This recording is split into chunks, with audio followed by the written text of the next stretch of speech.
অনাথবাবুর ভয়। অনাথবাবুর সঙ্গে আমার আলাপ ট্রেনের কামরায়। আমি যাচ্ছিলাম রঘুনাথপুর হাওয়া বদলের জন্য। কলকাতায় খবরের কাগজের আপিসে চাকরি করি।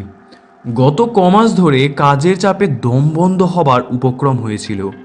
তাছাড়া আমার লেখার শখ। দু একটা গল্পের প্লটও মাথায় ঘুরছিল, কিন্তু এত কাজের মধ্যে কি আর লেখার ফুরসত জোটে? তাই আর ৭-৫ না ভেবে ১০ দিনের পাওয়া ছুটি আর দিস্তেখানেক কাগজ নিয়ে বেরিয়ে পড়লাম। এত জায়গা থাকতে রঘুনাথপুর কেন, তারও অবশ্যই একটা কারণ আছে। ওখানে বিনা খরচায় থাকার একটা ব্যবস্থা জুটে গেছে। আমার কলেজের সহপাঠী বীরেন বিশ্বাসের পৈতৃক বাড়ি আছে রঘুনাথপুরে। কফি হাউসে বসে ছুটিতে কোথায় যাওয়া যায় এই আলোচনা প্রসঙ্গে বীরেন খুব খুশি হয়ে ওর বাড়িটা অফার করে বলল, আমিও যেতুম, কিন্তু আমার এদিকে ঝামেলা, বুঝতেই তো পারছিস। তবে তোর কোনোই অসুবিধা হবে না। আমাদের ৫০ বছরের পুরনো চাকর ভরদ্বাজ রয়েছে ও বাড়িতে, ওই তোর দেখাশোনা করবে, তুই চলে যা। গাড়িতে যাত্রী ছিল অনেক। আমার বেঞ্চিতে আমারই পাশে বসেছিলেন অনাথ বন্ধু মিত্র। বেঁটে খাটো মানুষটি, বছর ৫০ আন্দাজ বয়স। মাঝখানে টেরিকাটা কাঁচা পাকা চুল, চোখের চাহনি তীক্ষ্ণ, আর ঠোঁটের কোণে এমন একটা ভাব যেন মনের আনাচে কানাচে সদাই কোনো মজার চিন্তা ঘোরাফেরা করছে। পোশাক আশাকের ব্যাপারেও একটা বিশেষত্ব লক্ষ্য করলাম। ভদ্রলোককে হঠাৎ দেখলে মনে হবে যেন তিনি ৫০ বছরের পুরনো কোনো নাটকের চরিত্রে অভিনয় করার জন্য সেজেগুজে তৈরি হয়েছেন। ওরকম কোট, ও ধরনের শার্টের কলার, ওই চশমা, আর বিশেষ করে ওই বুট জুতো, এসব আর আজকালকার দিনে কেউ পরে না। অনাথবাবুর সঙ্গে আলাপ করে জানলাম তিনিও রঘুনাথপুর যাচ্ছেন। কারণ জিজ্ঞেস করাতে কেমন যেন অন্যমনস্ক হয়ে পড়লেন। কিংবা এও হতে পারে যে ট্রেনের শব্দের জন্য তিনি আমার প্রশ্ন শুনতে পাননি। বীরেনের পৈতৃক ভিটেটি দেখে মনটা খুশি হয়ে উঠল। বেশ বাড়ি, সামনে এক ফালি জমি, তাতে সবজি ও ফুল গাছ দুই হয়েছে। কাছাকাছির মধ্যে অন্য কোনো বাড়িও নেই, কাজেই পড়শির উৎপাত থেকেও রক্ষা। আমি আমার থাকার জন্য ভরদ্বাজের আপত্তি সত্ত্বেও ছাতের চিলে কোঠাটি বেছে নিলাম। আলো, বাতাস এবং নির্জনতা তিনটেই অপর্যাপ্ত পাওয়া যাবে ওখানে। ঘর দখল করে জিনিসপত্র গোছাবার সময় দেখি আমার দাড়ি কামানোর খুর আনতে ভুলে গিয়েছি। ভরদ্বাজ শুনে বলল, তাতে আর কি হয়েছে খোকাবাবু, এই তো কুণ্ডুবাবুর দোকান, ৫ মিনিটের পথ, সেখানে গেলেই পাবে খন বিলের। বিকেল ৪টে নাগাদ চাটা খেয়ে কুণ্ডুবাবুর দোকানের উদ্দেশ্যে বেরিয়ে পড়লাম। গিয়ে দেখি সেটি একটি ভালো আড্ডার জায়গা। দোকানের ভিতর দুটি বেঞ্চিতে বসে ৫-৭টি প্রৌঢ় ভদ্রলোক রীতিমতো গল্প জমিয়েছেন। তাদের মধ্যে একজন বেশ উত্তেজিতভাবে বলছেন, আরে বাপু, এ তো আর শোনা কথা নয়, আমার নিজের চোখে দেখা। আর ৩০ বছর হয়ে গেল বলেই কি সব মন থেকে মুছে গেল? এসব স্মৃতি অত সহজে ভোলবার নয়। আর বিশেষ করে যখন হলধর দত্ত ছিল আমার অন্তরঙ্গ বন্ধু, তার মৃত্যুর জন্য আমি যে কিছু অংশে দায়ী, সে বিশ্বাস আমার আজও যায়নি। আমি ১ প্যাকেট 7 o'clock কিনে আরও দু একটা অবান্তর জিনিসের খোঁজ করতে লাগলাম। ভদ্রলোক বলে চললেন, ভেবে দেখুন, আমারই বন্ধু আমারই সঙ্গে মাত্র ১০ টাকা বাজি ধরে রাত কাটাতে গেল ওই উত্তর পশ্চিমের ঘরটাতে।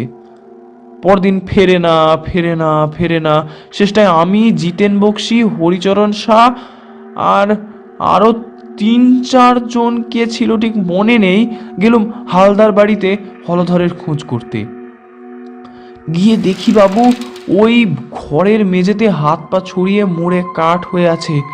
তার চোখ চাওয়া, দৃষ্টি কড়িকাঠের দিকে, আর সেই দৃষ্টিতে ভয়ের যে নমুনা দেখলুম, তাতে ভূত ছাড়া আর কি ভাববো বলুন।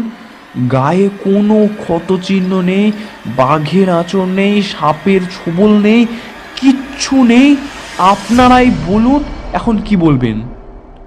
আরও মিনিট পাঁচেক দোকানে থেকে আলোচনার বিষয়টি সম্পর্কে মোটামুটি একটা ধারণা হলো।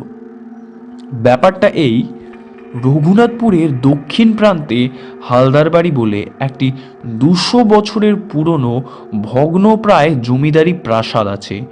সেই প্রাসাদে বিশেষ করে তার দোতলার উত্তর পশ্চিম কোণের একটি ঘরে নাকি অনেক কালের পুরনো একটি ভূতের আনাগোনা আছে।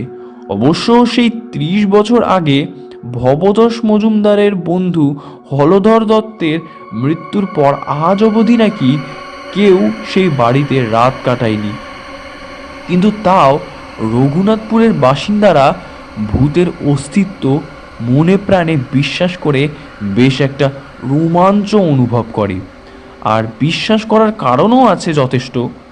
একে তো হলধর দত্তের রহস্যজনক মৃত্যু, তার উপর এমনিতেই হালদার বংশের ইতিহাসে নাকি খুন খারাপি, আত্মহত্যা ইত্যাদির অনেক নজির পাওয়া যায়।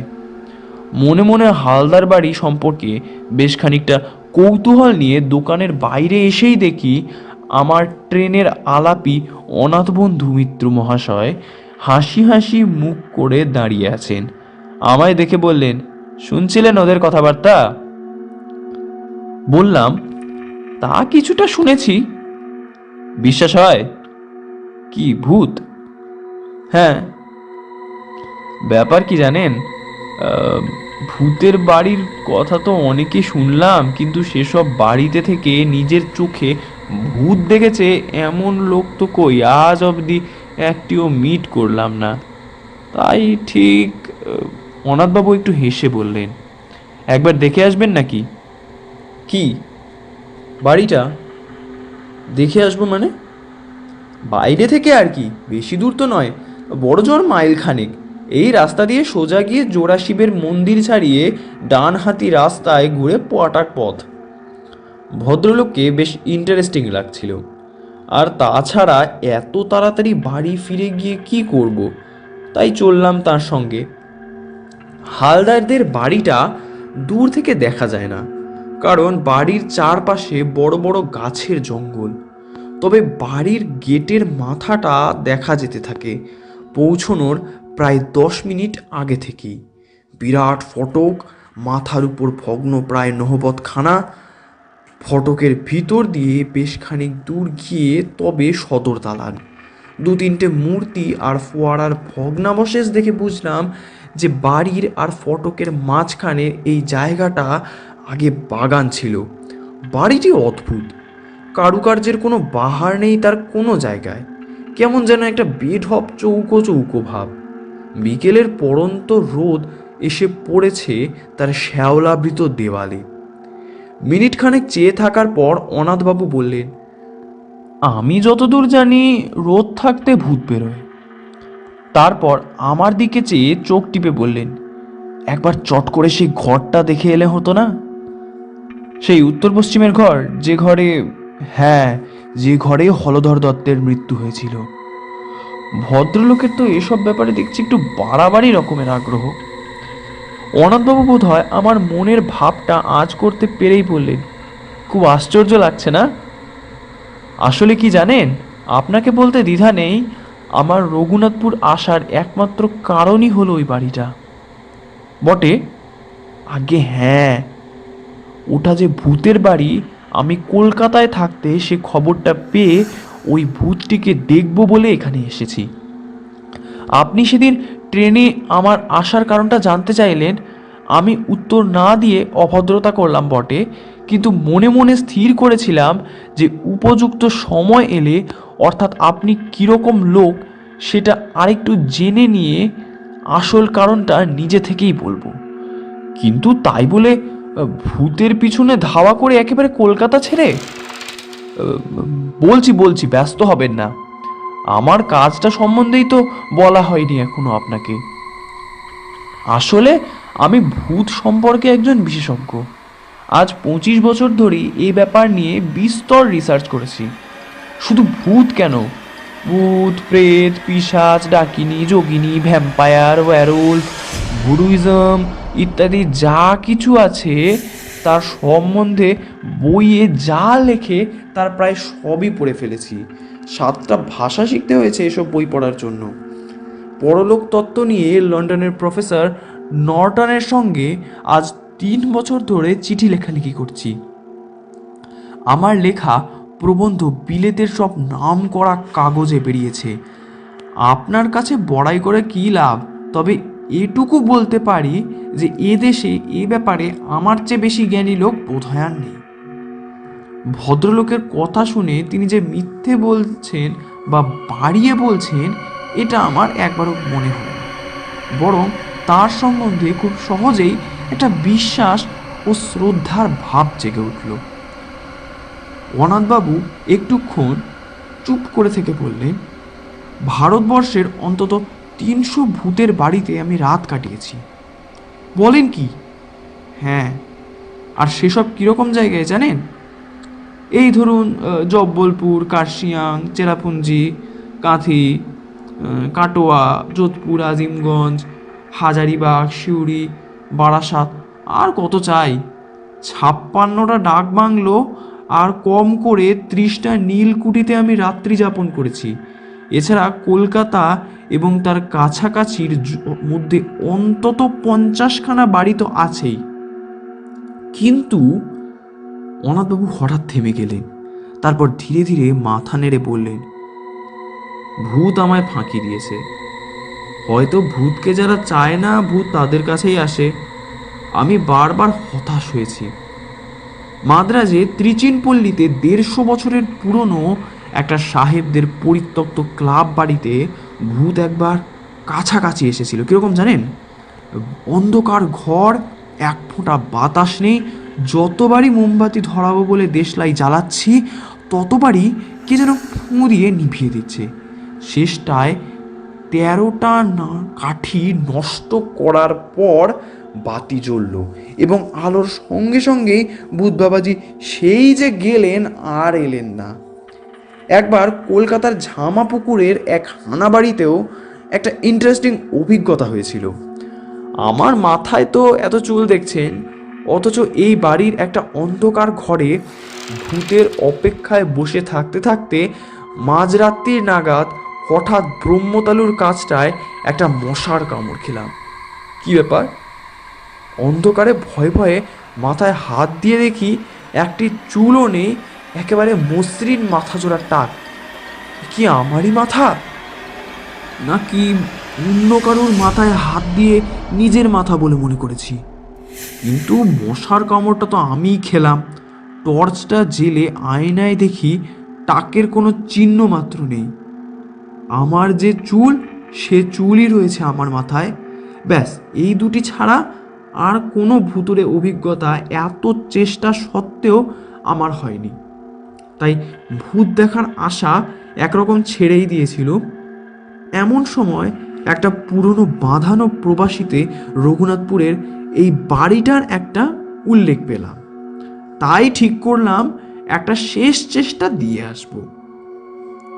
অনাথবাবুর কথা শুনতে শুনতে কখন যে বাড়ির সদর দরজায় এসে পড়েছি সে খেয়াল ছিল না।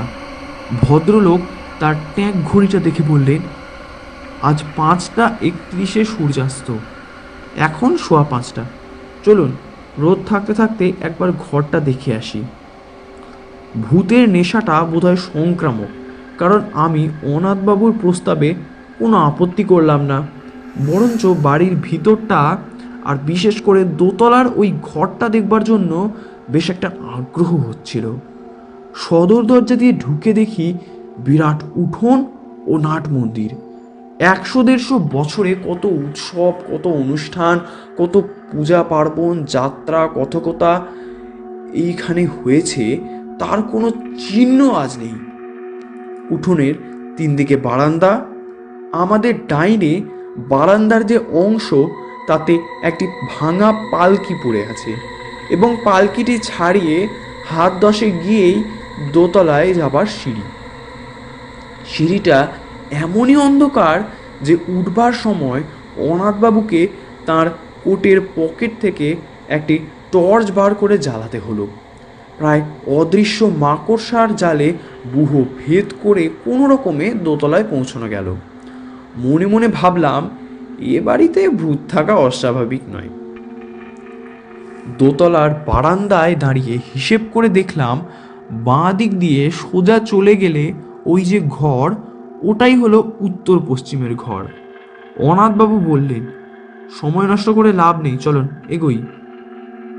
এখানে বলে রাখি, বারান্দায় কেবল একটি জিনিস ছিল, সেটি একটি ঘড়ি, যাকে বলে গ্র্যান্ডফাদার ক্লক, কিন্তু তার অবস্থা খুবই শোচনীয়। কাঁচ নেই, বড় কাঁটাটিও উধাও, পেন্ডুলামটি ভেঙে কাত হয়ে পড়ে আছে। উত্তর পশ্চিমের ঘরের দরজাটি ভেজানো ছিল। অনাথবাবু যখন তার ডান হাতের তর্জনী দিয়ে সন্তর্পণে ঠেলে দরজাটি খুলছিলেন, তখন বিনা কারণেই আমার গাটা ছমছম করছিল, কিন্তু ঘরের ভিতর ঢুকে অস্বাভাবিক কিছু লক্ষ্য করলাম না। দেখে মনে হয় এককালে বৈঠকখানা ছিল। ঘরের মাঝখানে একটা বিরাট টেবিল, তার কেবল পায়া চারখানাই রয়েছে, উপরের তক্তাটা নেই।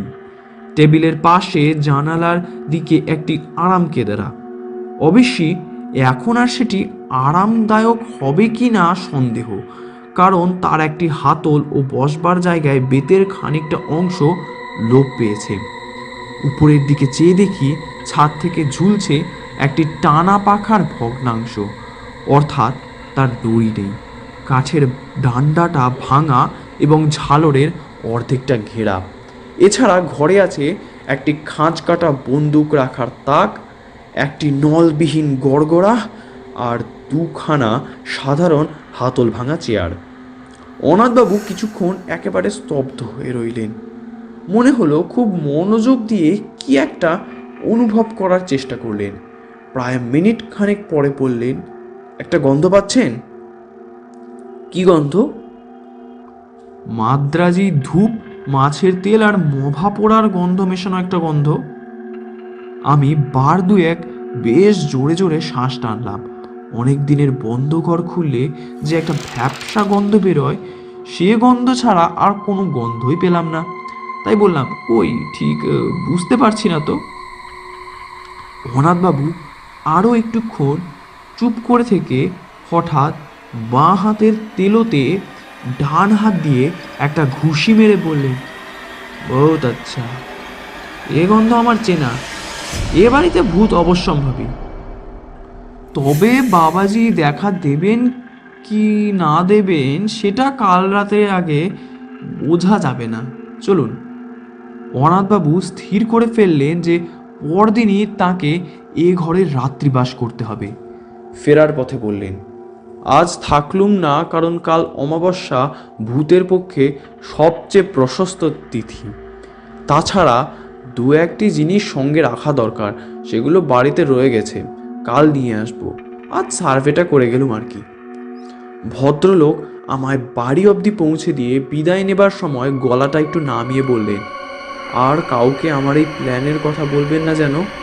এদের কথাবার্তা তো শুনলুম, আজকে যা ভয় আর যা প্রেজুডিস এদের, জানলে পরে হয়তো বাধা টাধা দিয়ে আমার প্ল্যানটাই ভেস্তে দেবে।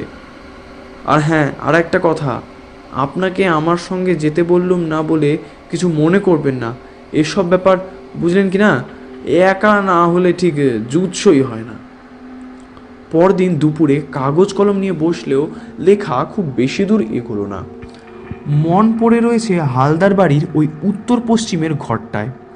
আর রাত্রে অনাথবাবুর কি অভিজ্ঞতা হবে সেই নিয়ে একটা অশান্তি আর উদ্বেগ রয়েছে মনের মধ্যে। বিকেলে অনাথবাবুকে হালদার বাড়ির ফটক অবধি পৌঁছে দিলাম। ভদ্রলোকের গায়ে আজ একটা কালো গলাবন্ধ কোট, কাঁধে জলের ফ্লাস্ক আর হাতে সেই কালকের 3 সেলের টর্চ। ফটক দিয়ে ঢুকবার আগে কোটের দু পকেটে 2 হাত ঢুকিয়ে 2টো বোতল বার করে আমায় দেখিয়ে বললেন, এই দেখুন, এতে রয়েছে আমার নিজের ফর্মুলায় তৈরি তেল। শরীরের অনাবৃত অংশে মেখে নিলে আর মশা কামড়াবে না।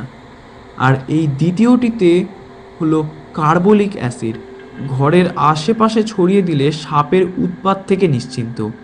এই বলে বোতল দুটো পকেটে পুরে টর্চটা আমার মাথায় ঠেকিয়ে আমায় একটা সেলাম ঠুকে ভদ্রলোক বুট জুতো খটখটিয়ে হালদার বাড়ির দিকে চলে গেলেন। রাত্রে ভালো ঘুম হলো না। ভোর হতে না হতে ভরদ্বাজকে বললাম আমার থার্মোফ্লাস্কে দুজনের মতো চা ভরে দিতে। চা এলে পর ফ্লাস্কটি নিয়ে আবার হালদার বাড়ির উদ্দেশ্যে রওনা দিলাম। হালদার বাড়ির ফটকের কাছে পৌঁছে দেখি চারিদিকে কোনো সারা শব্দ নেই। অনাথবাবুর নাম ধরে ডাকবো না শটান দোতলায় যাব তাই ভাবছি, এমন সময় হঠাৎ শুনতে পেলাম, ও মশাই, এই যে এদিকে। একবার দেখতে পেলাম অনাথবাবুকে প্রাসাদের পূব দিকের জঙ্গলের ভিতর থেকে বেরিয়ে আমার দিকে হেঁটে আসছে। তাকে দেখে মোটেই মনে হয় না যে রাত্রে তার কোনো ভয়াবহ বা অস্বাভাবিক অভিজ্ঞতা হয়েছে। আমার কাছে এসে হাসতে হাসতে হাতে একটা নিমের ডাল দেখে বললেন, আর বলবেন না মশাই, আধ ঘন্টা বনে বাজারে ঘুরছি এই নিম ডালের খোঁজে। আমার আবার দাঁতনের অভ্যেস কিনা। ফস করে রাত্রের কথাটা জিজ্ঞেস করতে কেমন বাঁধো বাঁধো ঠেকল। বললাম, চা এনেছি, এখানেই খাবেন না বাড়ি যাবেন? চলুন না, ওই ফোয়ারার পাশটায় বসে খাওয়া যাক। গরম চায়ে চুমুক দিয়ে একটা তৃপ্তিসূচক আহ শব্দ করে আমার দিকে ফিরে মুচকি হেসে অনাথবাবু বললেন, খুব কৌতূহল হচ্ছে না? আমি আমতা আমতা করে বললুম, হ্যাঁ মানে তা একটু। বেশ, তবে বলছি শুনুন। গোড়াতেই বলে রাখি, এক্সপিডিশন হাইলি সাকসেসফুল। আমার এখানে আসা সার্থক হয়েছে। অনাথবাবু এক মগ চা শেষ করে দ্বিতীয় মগ ঢেলে তার কথা শুরু করলেন। আপনি যখন আমায় পৌঁছে দিয়ে গেলেন তখন 5টা।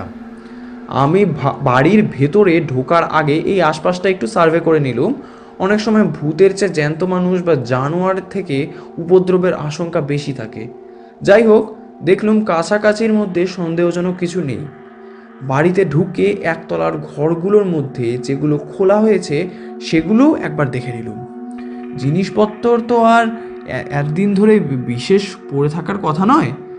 একটা ঘরে কিছু আবর্জনা আর আরেকটার কড়ি কাঠে গুটি চারেক ঝুলন্ত বাদুড় ছাড়া আর কিছুই চোখে পড়ল না। বাদুড়গুলো আমায় দেখেও নড়ল না, আমিও তাদের ডিস্টার্ব করলুম না। 6:30 নাগাদ দোতলার ওই আসল ঘরটিতে ঢুকে রাত কাটানোর আয়োজন শুরু করলুম। একটা ঝাড়ন এনেছিলুম, তাই দিয়ে প্রথমে আরাম কেদারাটিকে ঝেড়ে পুঁছে সাফ করলুম। কদিনের ধুলো জমেছিল তাতে কে জানে। ঘরের মধ্যে একটা গুমোট ভাব ছিল, তাই জানলাটা খুলে দিলুম। ভূত বাবাজি যদি সশরীরে আসতে চান, তাই বারান্দার দরজাটিও খোলা রাখলুম। তারপর টর্চ ও ফ্লাস্ক মেঝেতে রেখে ওই বেদ ঘেরা আরাম কেদারাতেই শুয়ে পড়লুম। অস্বস্তি হচ্ছিল বেশ, কিন্তু এর চেয়েও আরও অনেক বেয়ারা অবস্থায় বহুবার রাত কাটিয়েছি, তাই কিছু মাইন্ড করলুম না। আশ্বিন মাস 5:30টায় সূর্য ডুবেছে। দেখতে দেখতে অন্ধকারটা বেশ জমাট বেঁধে উঠল, আর সেই সঙ্গে সেই গন্ধটাও ক্রমশই স্পষ্ট হয়ে উঠল। আমি এমনিতে খুব ঠান্ডা মেজাজের মানুষ, সহজে বড় একটা এক্সাইটেড হই না, কিন্তু কাল যেন ভিতরে ভিতরে বেশ একটা উত্তেজনা অনুভব করছিল। সময়টা ঠিক বলতে পারি না, তবে আন্দাজে মনে হয় 9টা কি 9:30 নাগাদ জানলা দিয়ে একটা জোনাকি ঘরে ঢুকেছিল। সেটা মিনিটখানেক ঘোরাঘুরি করে আবার জানলা দিয়েই বেরিয়ে গেল। তারপর কখন যে শিয়াল ঝিঝির ডাক থেমে গেছে আর কখন যে আমি ঘুমিয়ে পড়েছি সে খেয়াল নেই। ঘুম ভাঙলো একটা শব্দে, ঘড়ির শব্দ। ঢং ঢং করে 12টা বাজলো। মিঠে অথচ বেশ জোর আওয়াজ, জাত ঘড়ির আওয়াজ, আর সেটা আসছে বাইরের বারান্দা থেকে। কয়েক মুহূর্তের মধ্যেই ঘুমটা ছুটে গিয়ে সম্পূর্ণ সজাগ হয়ে আরও দুটো জিনিস লক্ষ্য করলুম। এক, আমি আরাম কেদারায় সত্যি খুব আরামে শুয়ে আছি। ছেঁড়াটা তো নেই, বরং উল্টে আমার পিঠের তলায় কে যেন একটা বালিশ গুঁজে দিয়ে গেছে। আর 2, আমার মাথার উপর একটা চমৎকার ঝালর সমেত আস্ত নতুন টান পাখা। তা থেকে একটি নতুন দড়ি দেয়ালের ফুটো দিয়ে বারান্দায় চলে গেছে। এবং কে জানি সে দড়িতে টান দিয়ে পাখাটি দুলিয়ে আমায় চমৎকার বাতাস করছে। আমি অবাক হয়ে এইসব দেখছি আর উপভোগ করছি। এমন সময় খেয়াল হলো অমাবস্যার রাত্রিরে কি করে জানি ঘরটা চাঁদের আলোয় উদ্ভাসিত হয়ে উঠল। তারপর নাকে এলো একটা চমৎকার গন্ধ। পাশ ফিরে দেখি কে জানি একটা আলবোলা রেখে গেছে, আর তার থেকে ভুরভুর করে বেরোচ্ছে একেবারে সেরা ইঙ্গুরি তামাকের গন্ধ। অনাথবাবু একটু থামলেন, তারপর আমার দিকে ফিরে হেসে বললেন, বেশ মনোরম পরিবেশ নয় কি? আমি বললাম, শুনে তো ভালোই লাগছে। আপনার রাতটা তাহলে মোটামুটি আরামেই কেটেছে। আমার প্রশ্ন শুনে অনাথবাবু হঠাৎ গম্ভীর হয়ে গেলেন। খানিকক্ষণ অপেক্ষা করে আমি আর ধৈর্য রাখতে না পেরে বললাম, তাহলে সত্যি আপনার কোনো ভয়ের কারণ ঘটেনি? ভূত কি আপনি দেখেননি? অনাথবাবু আবার আমার দিকে চাইলেন। এবার কিন্তু আর ঠোঁটের কোণে সে হাসিটা নেই।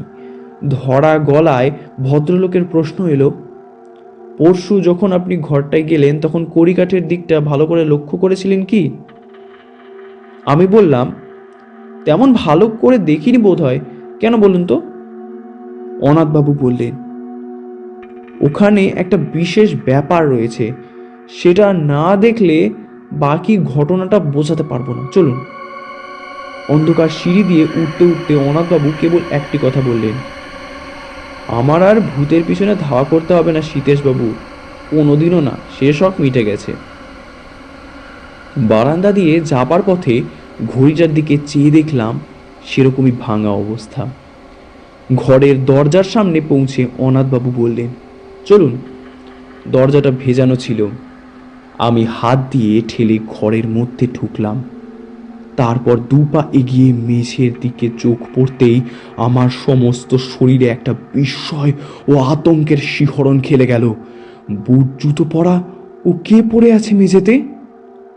আর বারান্দার দিক থেকে কার অট্টহাসি হালদার বাড়ির আনাচে কানাচে প্রতিধ্বনিত হয়ে আমার রক্ত জল করে আমায় জ্ঞান বুদ্ধি চিন্তা সব লোপ পাইয়ে দিচ্ছে।